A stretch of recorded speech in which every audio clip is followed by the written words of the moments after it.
Hey everyone, today we're exploring two epic love stories that touched the heart of entire generation and carved out an important place in TV history.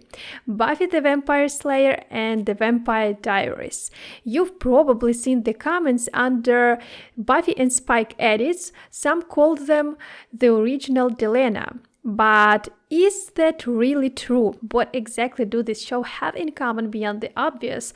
Like the casting type, the brooding stares, Angel and Stefan, or the amazing cheekbones of Spike and Damon. In this video, we are focusing on romantic arcs, the main characters, and trust me, the parallels are hard to miss. The turning of a vampire, that's where it all begins. When Stefan and Angel, two of the kinda good guys, get turned, what's the first thing they do? They kill their fathers. By the way, Angel didn't spare his entire family, including his mother and sister. That's their first real moment of darkness when they come face to face with the monsters inside them in this new life after death. Both of them have an alter ego. For Stefan, it's the Reaper, for Angel, it's Angelus. The Reaper and Angelus aren't just rebellious vampires. They're the deep, terrifying darkness these characters carry inside. Every antagonist admired and glorified their pure evil. You, a cold-hearted killing machine. Ripper. List of names. Who are they? Your victims? It's his signature. There's a reason they call him the Ripper. I was made into a Ripper who craves blood all day and all night. Never did look back at the victims. I couldn't take my eyes off them. It was everything to me. It was art. Stefan and Angel, in their good phase, seem like pretty nice guys. Polite, noble, but emotionally. They're distant, detached. It's like they don't even believe in their own good side at all. And I think that's the core conflict in their entire existence. The thing that keeps dragging them back until they're trapped in a loop they can't break. Angel is always afraid of losing himself, just like Stefan can't leave the Reaper in the past without an anchor. In contrast, we get the so-called bad boys, the classic trope that show creators often love. 'Cause the big bad is back. Big bad vampire out here. Damon and Spike, two evil, impulsive vampires. They speak with bite, think with depth, and act without warning. Nice work, love. Isn't that nice? Angel and Stefan play crucial roles in shaping the fate of these characters. In season 5 of Angel, Spike admits that Angel is his sire, the one who made him a monster. But you made me a monster. I just opened up the door. On the other hand, Stefan forced Damon to complete the vampire transition, even though Damon didn't want to. You fit. And it's incredible. My body is exploding with power. I don't want it. Don't fight it. Spike and Damon are in fact creatures of the darkness their creators instilled in them. The relationships between these two pairs aren't about competing for a woman. They're about broken destinies and the responsibility for lives taken. This arc develops slowly, and I absolutely love watching it grow. Spike and Damon both have especially traumatic storylines tied to their mothers. In both cases, their mothers are turned into vampires, and that leaves some deep emotional scars. Maybe that's part of why they're able to form rare trusting bonds with one of the show's main female leads. So I said, fine, do whatever you like. I thought we were gonna make up. Like when Buffy's father and I... This is different. Our love was eternal. Listen, I need a favor. You ever been so bent on someone that just have your heart ripped out by them? You forget I was married. Another striking parallel in the plot is that both Damon and Spike were held captive in labs, where vampires were treated like test subjects and experimented on by scientists. That's Hostel 17. That was 21051. Damon and Spike share another powerful trait, centuries-long obsession, always for one woman. But the one who truly mattered preferred Stefan and Angel instead. For Spike, it's Drusilla. For Damon, it's Catherine. Damon returns to Mystic Falls with one mission to free Catherine. He performs a ritual to open the tomb beneath the church, convinced she's trapped inside. Spike, in his own twisted devotion, comes back to Sunnydale to heal Drusilla. And he too carries out a ritual in a church. Isn't it ironic that these kinda bad boys are the ones most capable of forming deep emotional connections even without a soul or humanity? They don't just feel, they love, they grieve, and this emotional depth hidden beneath all that darkness is incredibly powerful. I was impressed by Damon's decision to leave without doing anything when he first met Elena. According to the timeline, his humanity was turned off, but he simply talked to her and then disappeared from her life. Catherine, I'm Elena. I want you to get everything you're looking for. Good night, Elena. He didn't lurk in the shadows around her house, invading her life like Stefan did. I tried to protect her. She already had enough tragedy in her life. All because you had to know her. Never meeting her was the only way to protect her.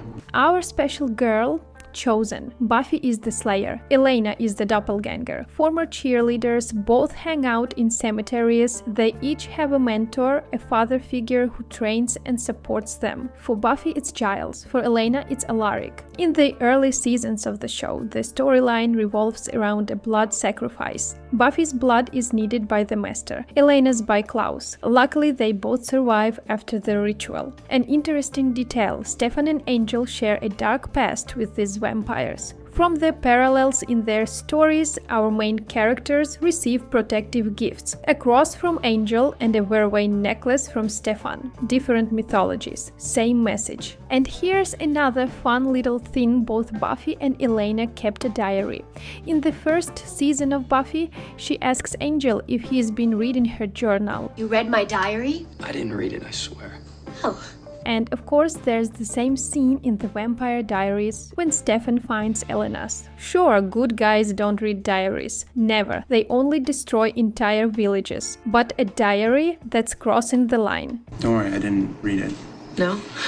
The moment when Elena meets Stefan and Buffy meets Angel. These men become the first great loves of the main characters during their high school years. But were these encounters truly a coincidence? Sorry, but they were planned. Stefan and Angel knew about Elena and Buffy long before they met them in person. Stefan saved Elena during a car crash, and this wasn't just a random act. Their destinies were meant to intersect. Both were magically bound by the doppelganger curse, a spell created by Marcos. The travelers needed doppelgangers to free themselves. Doppelganger blood can help the travelers. They're being drawn together because of a spell I cast 1500 years ago. I think we just met the universe. So after the accident where Elena lost her parents, Stefan kept watching her from the shadows, even following her to the same school. I know the risk. I have to know her. In Season 1, Episode 1, there's a scene where Stefan mentioned the death of his own parents in a conversation. Were you following me? You just happened to be hanging out in a cemetery. No, family here. Oh. He was clearly trying to build a connection with Elena through shared trauma. My parents passed away. I'm sorry.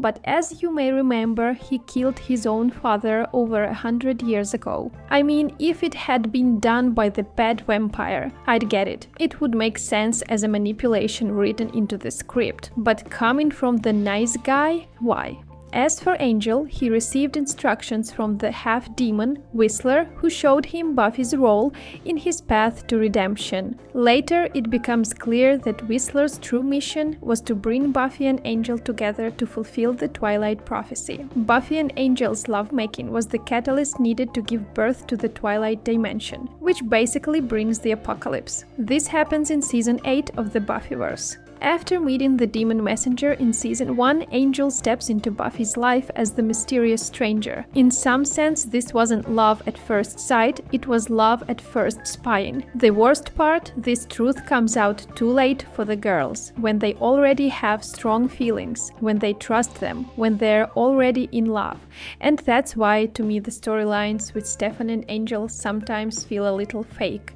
The feelings, the relationships, the so-called good side, it's not built on truth, but on an illusion. Why are you following me? Don't worry, I don't bite. The truth is, I thought you'd be taller, or bigger, muscles and all that. However, I am not here to analyze these characters from a psychological point of view because I am not even sure how demons are supposed to fit into any traditional value system. These stories are still fiction, so let's not over-dramatize and just keep following the plot. If Buffy and Elena's first loves were Angel and Stefan, then Spike and Damon are their last. At the beginning of the shows, Damon and Spike were villains. Both of these bad boys came to kill the main characters because they stood in the way of saving their love interests. The threat from Spike and Damon seemed pretty serious. Spike fought the Slayer to protect Drusilla, while Damon attacked Elena, her friends, and even killed people to save Catherine. However, the writers hinted at romantic storylines for these enemies. What you did for me and Don, I won't forget it. What you did for Caroline's mom, that's the Damon who was my friend. Teasing us but always drawing the line that relationships with soulless vampires or the evil Salvatore brother are impossible. They are wrong for so many reasons when it comes to the perfect main characters. That's why the real love stories of Buffy and Spike, Elena and Damon start after their deaths. Elena dies while saving a close friend and becomes a vampire. Buffy dies while saving her sister and the world, but her friends bring her back to life. It changes everything. For Elena, life has always been about being human, and now she struggles with her new existence as a vampire. Buffy, on the other hand, experiences a profound loss of purpose. She came back from heaven to a life full of pain. But I think I was in heaven, and now I'm not.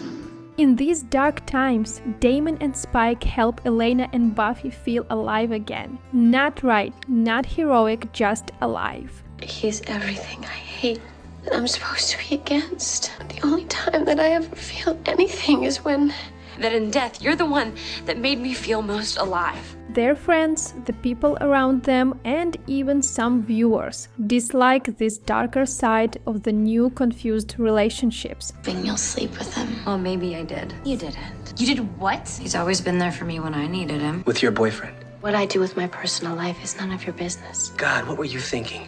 You fought side by side with him when I was gone. And honestly, it pisses me off how easily writers manipulate us. We're expected to forgive everything Angelus or Ripper ever did, while reacting with passive aggression toward Damon or Spike, just to follow the moral divide between good vampires and bad vampires. The truth is, they're all demons, they're all evil by nature.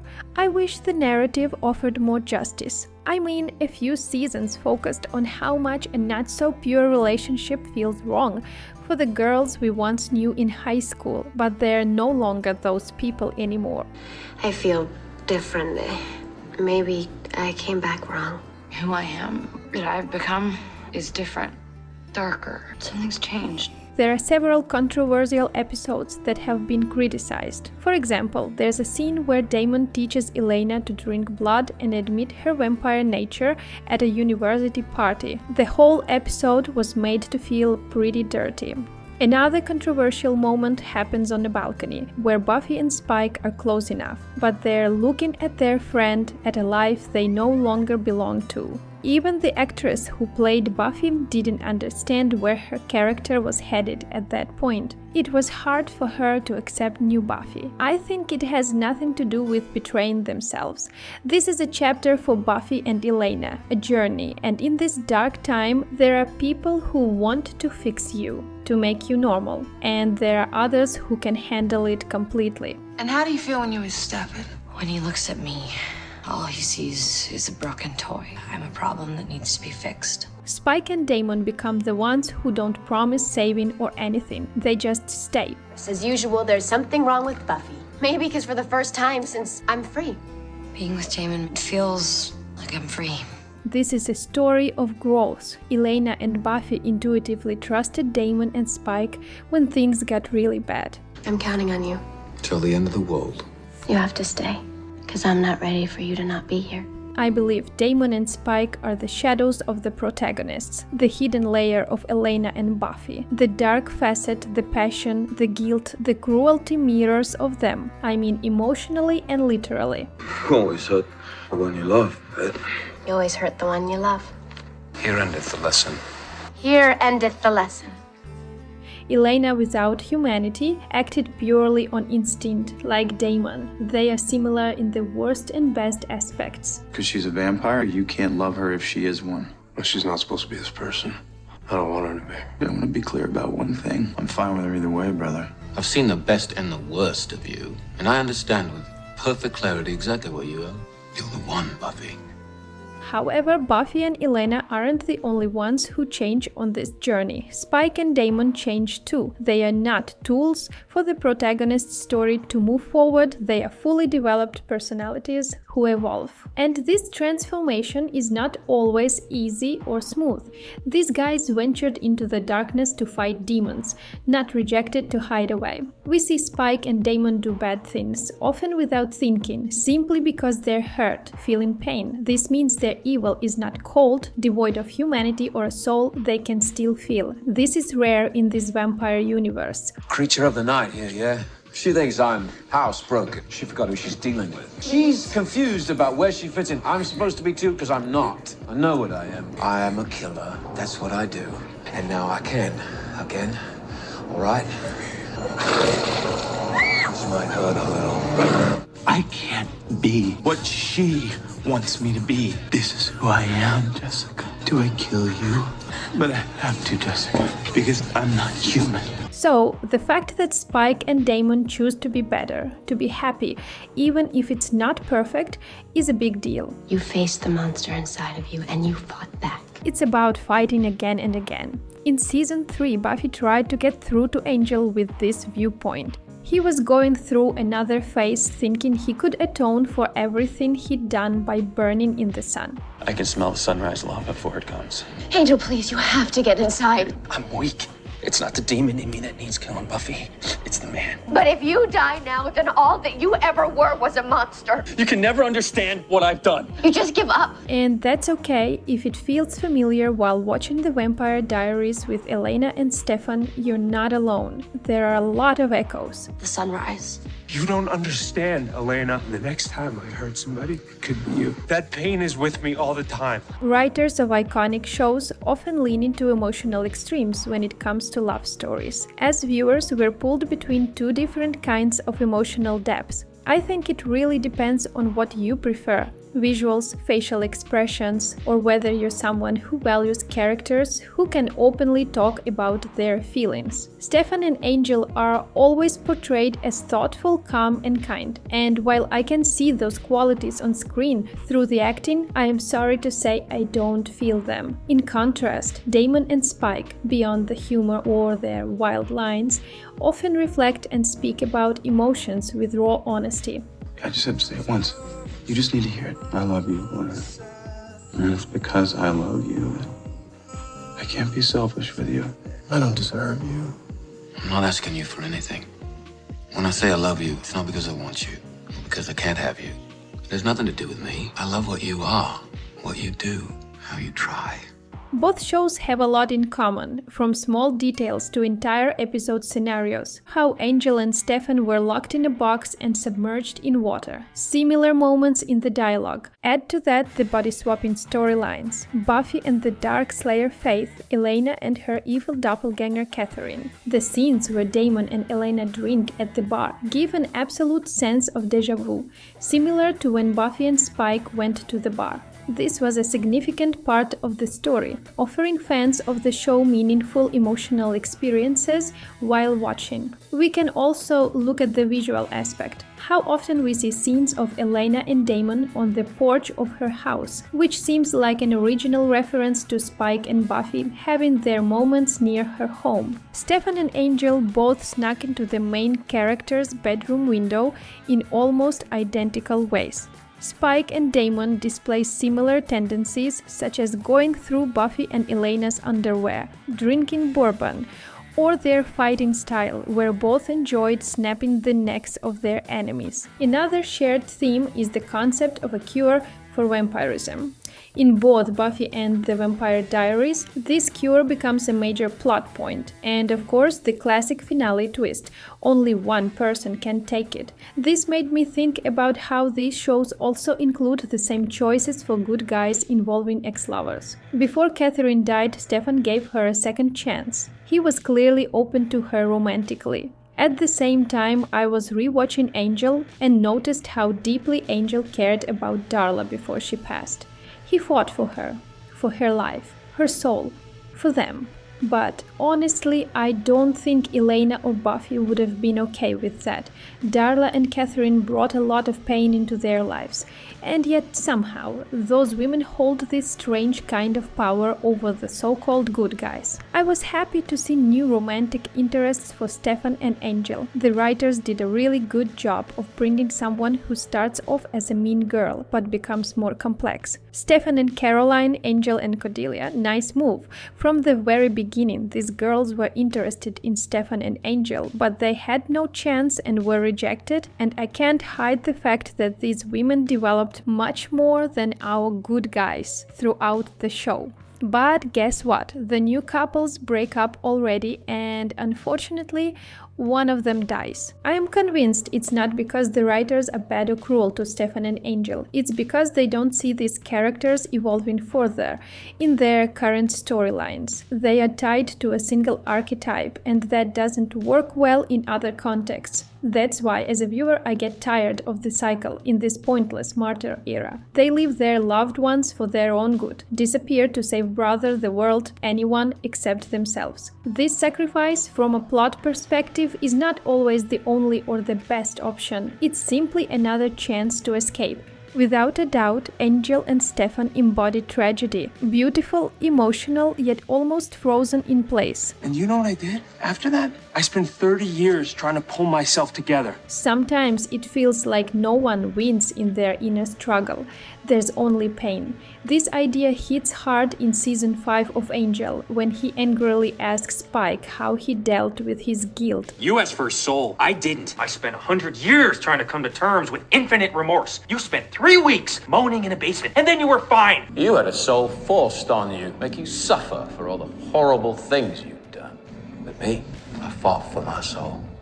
Went through the demon trials. Almost did me in 12 times over, but I kept fighting. So I prefer to focus on a character's transformation, not their constant. It hurts me. Keep fighting. Then fight it. It's too hard. And if we are talking about the Vampire Diaries universe, I was really surprised when the originals repeated the same concept we'd already seen with Angel, Spike and the Salvatore brothers. I just got a little bit tired of watching another dual personality vampire brother, Elijah, the new Reaper Angelus type. I mean, it's okay to be inspired once, but twice in the same one universe? I'm not sure. Anyway, I think there is a lot we can explore across these shows, not just couples, but the full season structure. For example, the first evil, the Frost, remember, with its shape-shifting powers, it mirrors one of the antagonists from the Vampire Diaries, Silas. Or pregnant vampire thing. Caroline, Darla, I was never a fan of this idea. It felt totally out of the mythology of both shows. However, I would love to hear your thoughts on these amazing eras, the Vampire Diaries, Buffy the Vampire Slayer, which mythology, interpretation of the vampire universe, and of course, iconic couple do you love more?